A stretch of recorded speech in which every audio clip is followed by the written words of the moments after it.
If you're prescribing neural flossing for your patients, you've probably done an upper limb tension test. But how do you know when you should prescribe flossing versus educating them on just allowing things to heal naturally? In this episode, we're going to show you exactly how to do upper limb tension tests and teach you when to prescribe neural flossing, or better yet, when not to.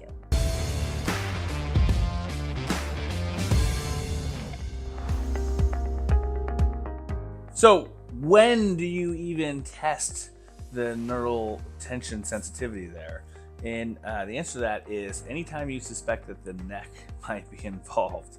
If you think shoulder pain, elbow pain, arm pain, hand pain, chest pain, back pain, upper back pain, if you think any of that stuff might be coming from the cervical spine, then you should be testing this. If you have a cervical patient, you should be testing this if there's any neural involvement. Obviously, if they just have like some hypomobility and range of motion issues and there's no reflex and myotomal changes, you maybe don't need to look at neural tension.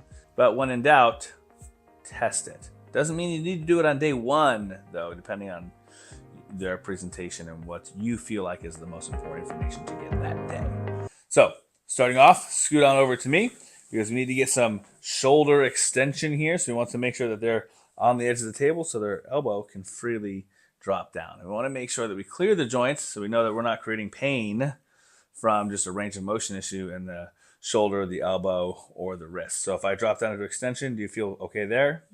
And if you come up here, is there any discomfort with that? And if I externally rotate here, any discomfort there? And if we bring you into elbow extension, any discomfort there? And if we do this with your wrist, any discomfort there? Okay, so now we know none of that causes discomfort. So I'm going to hold on to her. And I like to control the wrist like this with her thumb between my two fingers here.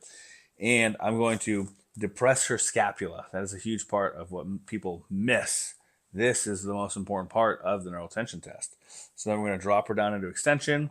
I slide my thigh in there to abductor to just sub 90 degrees. And then we externally rotate. You feel okay there? No pain pulling or anything? All right, now I'm going to extend your elbow. And I just want you to let me know if anything changes from what you feel right now. Even if it's just a stretch, okay? As soon as it comes on, if it does. Make sense? All right. So then as I do this, I want to use my hips and my body. I don't want to use my arm because I want to keep this wrist extension. And if I use my arm, look what happens to her wrist, right? Which is going to give us false readings. So I want to hip hinge around, keep this extension. We come around, and oh, look at that. I was just about to check in with her, and she started to give me some information. What do you feel there? Pulling in my elbow. Okay. And now, if I hold here, you still feel it? And if I do this, worse, better, or the same? Better. All right, let me know if that comes back on as soon as it does. Maybe right there. Okay, so we've got some sensitivity here. Now, we don't know if it's symmetrical or not, so we're going to look at the other side. Really, I should have mentioned this earlier, we're going to start on, if we have a symptomatic side, the asymptomatic side. So we can get that kind of as like a baseline. Because it's normal for adults to have some end range neural tension. I don't think that would be a bad position for her to have neural tension in. But if she's, able to get all the way down here on the other side, then that's a different story, right? Or if the other side is way up here, that's a different story. So let's compare that to the other side real quick. All right, so same thing here, a little further over this way. And then you feel okay here? No issues, no pain, no pulling there. Elbow feels okay here. All right, and then does the wrist feel fine here? Okay, cool. So same thing on this side. Let me know if when you get anything that changes. Okay here? All right. A little bit. Yeah. So if you guys can see on the camera here, she's at almost full elbow extension. So that is of concern. That's an asymmetry. It tells me, there's a little bit of sensitivity on that side. So come back over to this side here. Now we're going to determine and see whether the nerve is just sensitive to being stretched and should be respected, or if it's actually stuck and maybe needs to be flossed because it's not moving around within the dural sheath.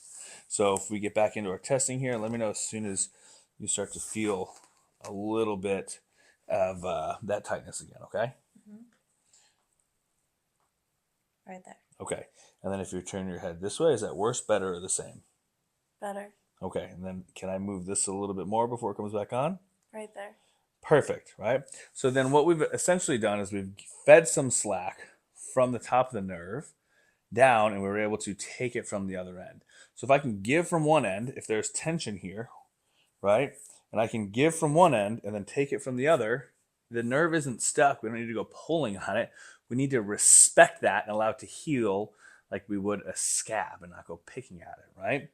So that is the median nerve test. If that test wasn't super clear, there's a couple other ways that you could go about it.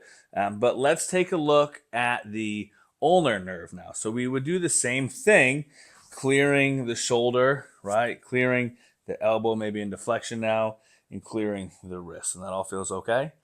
And then same thing, we'll depress, we'll come down, we'll actually rotate, and then let me know if and when you feel some tightness on this side here. Yep, right there. Where do you feel that? And with my tricep. Okay. And if I hold here, you're still feeling the tricep? Mm-hmm. And if you do this, worse, better, the same? Better. And then same thing, let me know when that first comes back on. Right there. And if you turn your head this way, is that worse, better, or the same? A little better. And then can I move this a little bit more? Mm-hmm. Right there. Perfect. So then now we know that there's a little sensitivity to stretching the ulnar nerve. We would compare that to the other side, right, to make sure. And if this was her symptomatic side, I'd actually just start all the tests on that side. But now we know there's a little sensitivity to stretching the nerve because she should be able to get ideally a little bit more than that. But there's no adhesion because we can give the slack and we can take the slack. And then looking at the radial nerve, same thing. We're looking at elbow extension. You feel okay there. And then if we put your wrist down into this position here, you feel okay with that? Mm-hmm.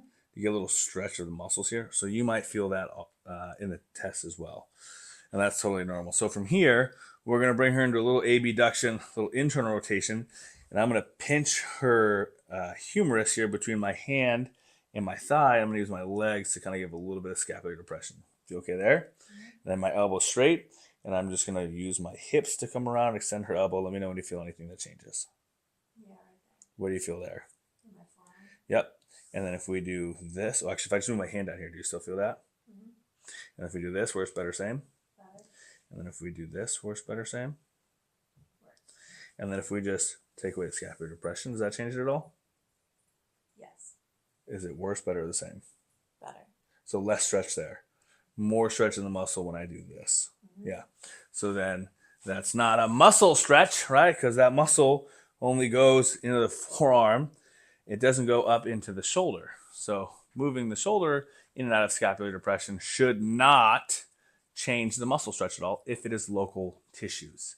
So now you know how to go about doing some of these neural tension tests. You know how to differentiate between if it's stuck and if it's just sensitive. Unless it's stuck, you don't need to go flossing. Now, if that test doesn't give you some good information, you could try with a little bit of traction. You could try winding up the cervical spine to be fully the other way, go into the test, and then have them rotate towards, take some of the slack off. So you're kind of pre-tensioning with the head and then testing. There's a couple of different ways that you can go about it, but you have to be very thorough in clearing that because most of the time when people are prescribing neural flossing, it's completely inappropriate. To learn more, go ahead and book your call with us by clicking the link in the description box below that says book a call. See you there.